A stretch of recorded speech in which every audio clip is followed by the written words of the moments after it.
What's going on, ladies and gentlemen? Thank you for joining us on the podcast today. And yes, brothers and sisters, it has happened again.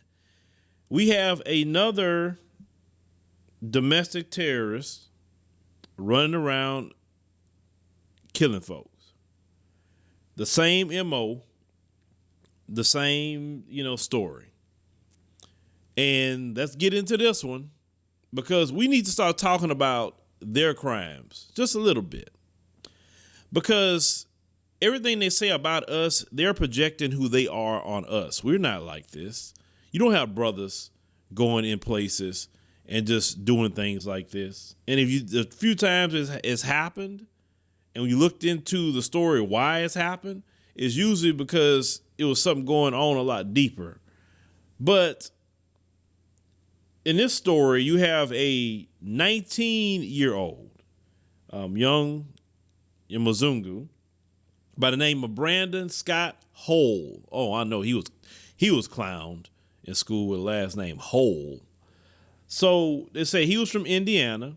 They say he stormed into the FedEx Operations Center in Indianapolis on Thursday night, killing 8 people and injuring 7 others, while more than 100 people worked inside, according to what the Indianapolis Metropolitan Police Department stated.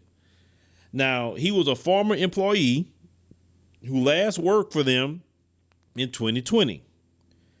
They said Hole's family said he had previously been fired, but it was not immediately clear when. Well, so that was last year when that happened. They say his mother had reportedly called the police that year over fears her son might commit suicide by cop. So on that Friday night, they say police released the names of his 8 victims. Now, I'm going to talk about his victims here. The first victim is Jaswinder Singh. He's 68 years old. He is an Indian immigrant, so that means he is Asian. Okay, so that's one Asian. The second person, Amarjeet Johal, 66 years old.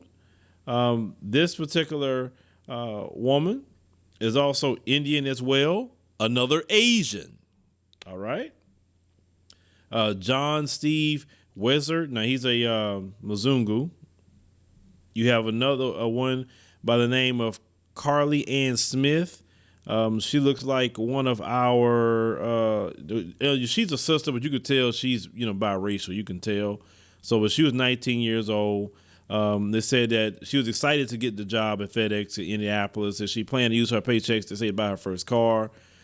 She had said, "I've been trying so hard for myself." So she texted a close friend and said, "But after getting the job, she said, I know I need to grow up, and that's what I'm trying to do." They said that she was supposed to celebrate her friend's 17th birthday that Friday night. Instead, friends and family learned that she had been one of the 8 people killed at the facility, which is sad. The young sister lost her life at a very, very young age. Another, Jasvinder Kaur, 50 years old, another Indian immigrant, Asian, so another Asian was killed. She immigrated from India about 3 years ago to be with her daughter, who is a U.S. citizen. Another, Amarjit Sekhan. She is another Indian immigrant, which means she's Asian. And Samaria Blackwell, 19. She's a young Mzungu female, which is sad. She lost her life. Nobody wants to see anybody lose their life like that. Another guy, Mzungu, Matthew Alexander. He was a longtime dispatcher at the facility. So we see that the majority of the people that was killed were Asian. So we get back to talking about the Asian hate crimes and how they said that, black people are just attacking Asians. And then we seen that in Atlanta, Asians were targeted and killed. We see here Asians were killed the most out of any other group. And when we look at this, why isn't the media bringing that up about this is an attack on Asians? I mean, Indian people are Asians too. And you notice when they talked about the attacks at the massage parlors, they try to play that down. They don't try to really push it. They don't run that in a loop like they run, in a loop these mentally ill black folks that I believe are being paid and sent to do this. This is why they're wearing pink and red and making sure they do it in front of cameras, because we know, studying history, that those tactics have been used to get laws passed, to get funding, because, unfortunately, black folks will participate in our own demise for personal gain. But some of the people in this that they families making comments saying how they be sorely missed. Okay, I would not want to be in that position at all. When your family members go to work and they don't come back. Okay, now they say the police obtained a report that shows authorities were called to Ho's home in March last year to detain him after he voiced suicidal ideas after buying a shotgun 24 hours later. And they say in that incident, they say the report said the police who took Ho to the hospital had seized his shotgun from a dangerous person. So see, he was already known to be crazy. He was already known. Why do you letting people like that have a gun? Because I'm going to tell you something. I remember the times that I was in the continent of Africa, I felt more safe, and no, people don't walk around there with guns like that. But I felt more safe there than I do here, because we don't know if one of them right there is going to be the next one to shoot up. So let me tell you something. They always try to walk around here talking about being afraid of young brothers. Man, young brothers, I don't fear no young brother, not at all.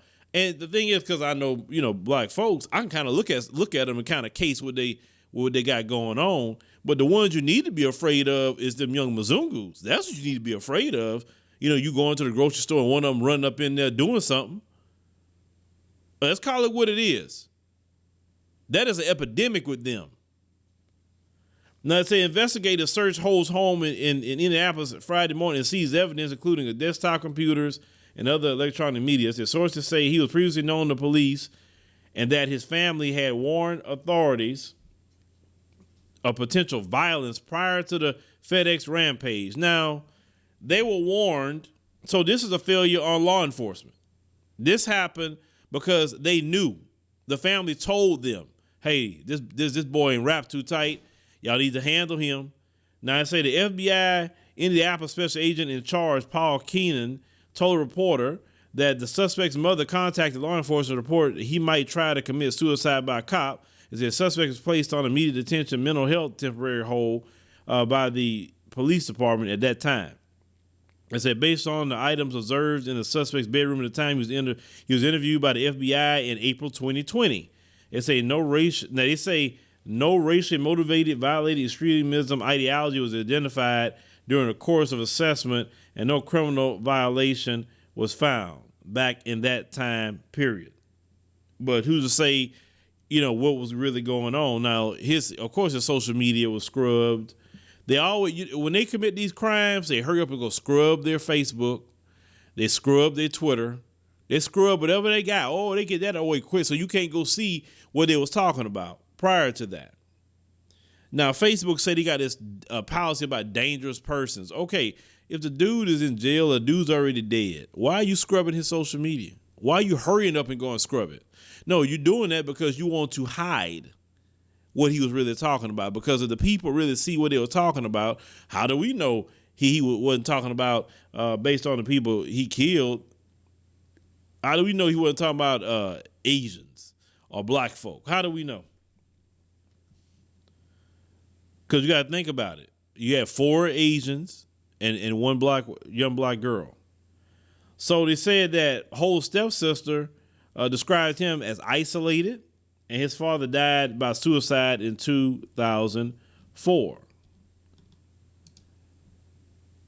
Now, they said that the family said we do have a lot of mental illness in our family, and he never got the help he needed. He said now the police never publicly released the motive of the deadly rampage, and they started when Hole got out of his car in the FedEx parking lot and immediately opened fire with his rifle late Thursday. He said he kept shooting as he made his way inside before killing himself as police arrived on the scene. As they 4 people were killed outside the building, another 4 inside. As several people were also wounded, including 5 who was taken to the hospital. Let's say family members of the victims spent agonizing hours waiting on word of their loved ones before the names were finally released. Okay?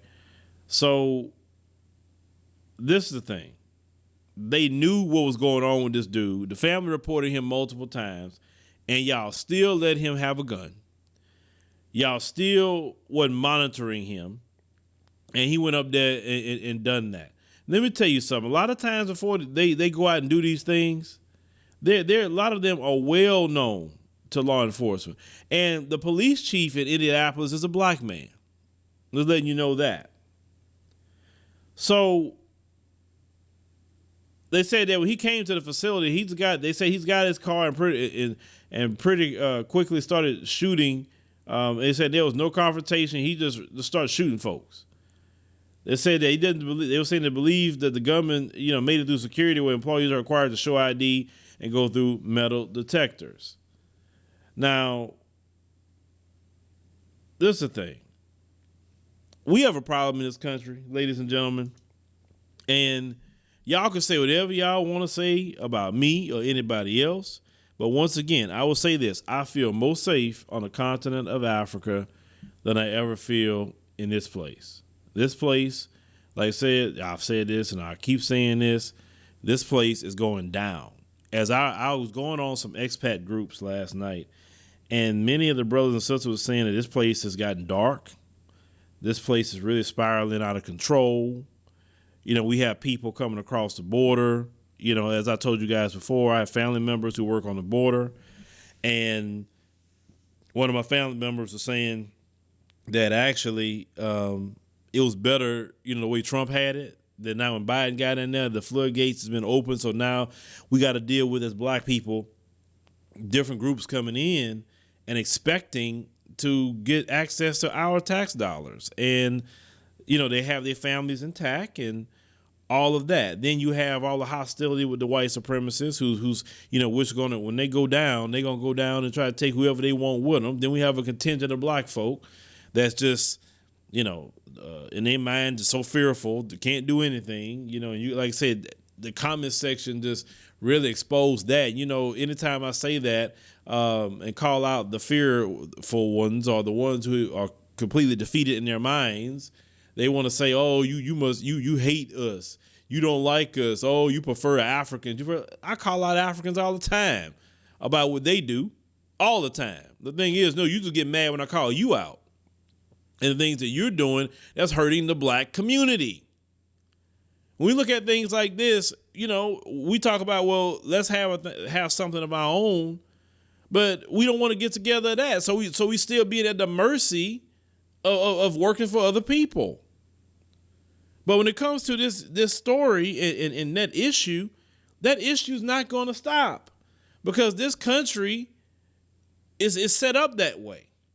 They do not want Mzungus to have any kind of laws on them where they have to be accountable to somebody, or they have to have the laws equally enforced.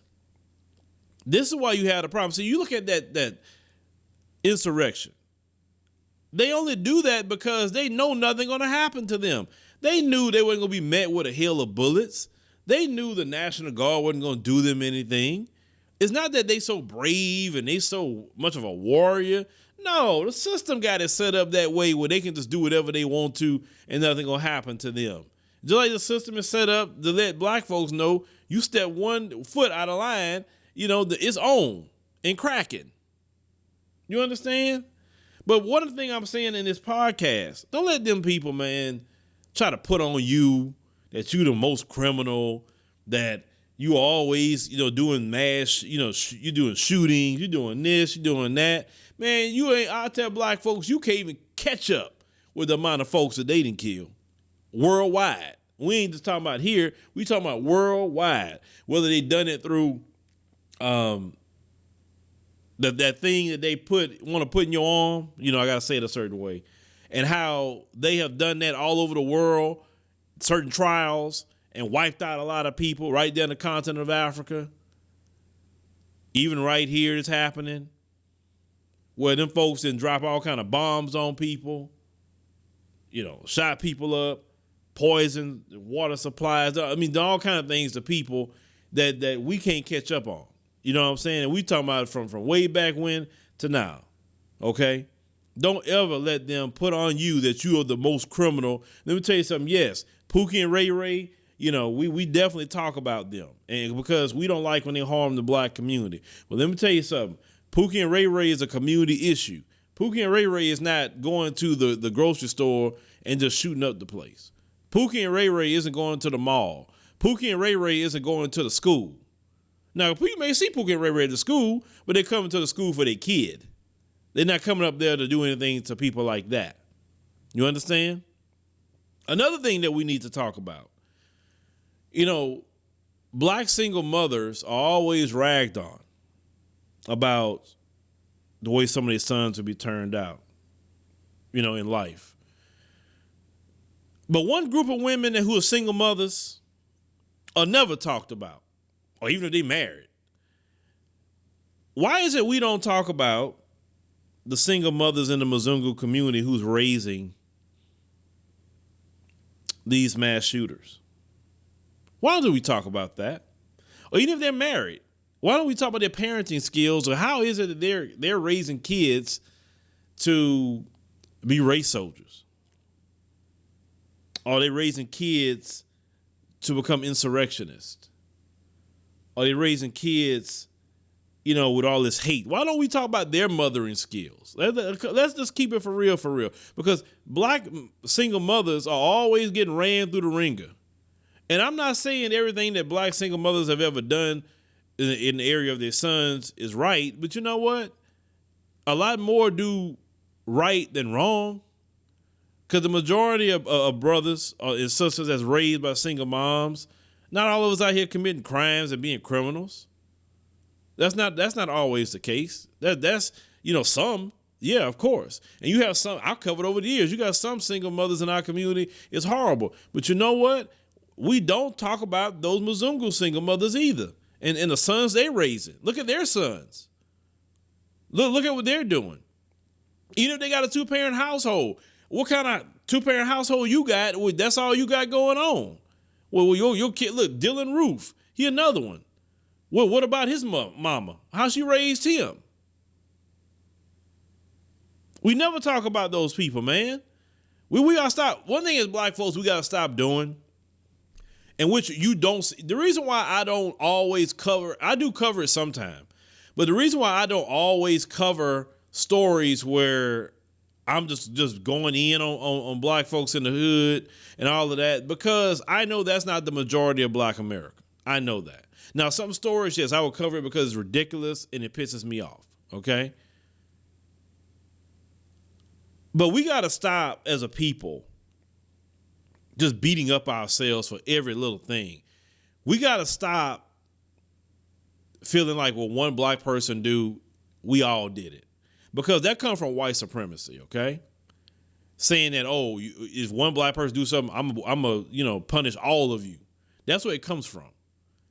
Oh, man, she's embarrassing us. No, she's embarrassing herself. She's not embarrassing me. He's embarrassing himself. He's not embarrassing me or the collective, because we don't need to sit up here and take that on. Notice this. Look at the language that they always use. They're a lone wolf. Why? They don't want no attachment to that. They don't want you to link, their criminality and what they're doing to the whole group. But it's okay to link a few brothers, just doing some wrong things to all black men, or to indict all black women as, horrible single mothers that can't, do anything, right? I'm not for that. That's why on my platform, I don't push that, because I understand, especially as we grow, more and more eyes are listening. So we want to be responsible with our platform as much as possible. and just look at what's reality. And reality is most, single mothers in our community or even single fathers are not teaching their sons or daughters to be hood rats and to be Pookie and Ray Ray. That's not the majority. Because if that was the majority, everybody would be that way. And that's not true. My mother and father was married up until when I was 8 years old, and they got a divorce. So my mom was a single mom, and I've turned out okay. I turned out just fine. There's many other brothers can say the same thing. Many brothers are successful, doing very well. I've turned out to be, successful in my own right, and I'm still working on success. But I've definitely done very well, for myself. And I know my mother and my father's proud of me because they both, in my life. So don't say that single mothers always raise, the most horrible people. That isn't true. Because, like I said, my mother, raised me, from at least 8 till I was grown being single. I mean, her and my dad's relationship just didn't work out. It happens. But when it comes to these Mzungus, we're always seeing more of those mothers are raising Darren Wilson and raising Betty Shelby and raising Derek Chauvin. We see more of that's their parenting. You know what I'm saying? The Richard Spencer, let's call it what it is. The mother's the first teacher of the child. Let's call that what it is. Maybe we need to look into their motherhood just a little bit and take that same energy that's been used on black single mothers and use it on them. Because obviously their motherhood skills not good whatsoever. But, I'm sorry what happened with the people. Y'all need to label this as an attack on Asians. I will say that. Stop trying to avoid it until you see some black person who ain't got no affiliation with the community. Some of them not even from here. Some of them are immigrants that come here and trying to run a propaganda in New York. That they just keep trying to run that propaganda in New York. My thing is, don't let them project anything on you, brothers and sisters. Don't let them project their criminality. Don't let them project their sexual degeneracy. Don't let them project anything on you, because anything they're saying about you, trust me, they're really telling on themselves.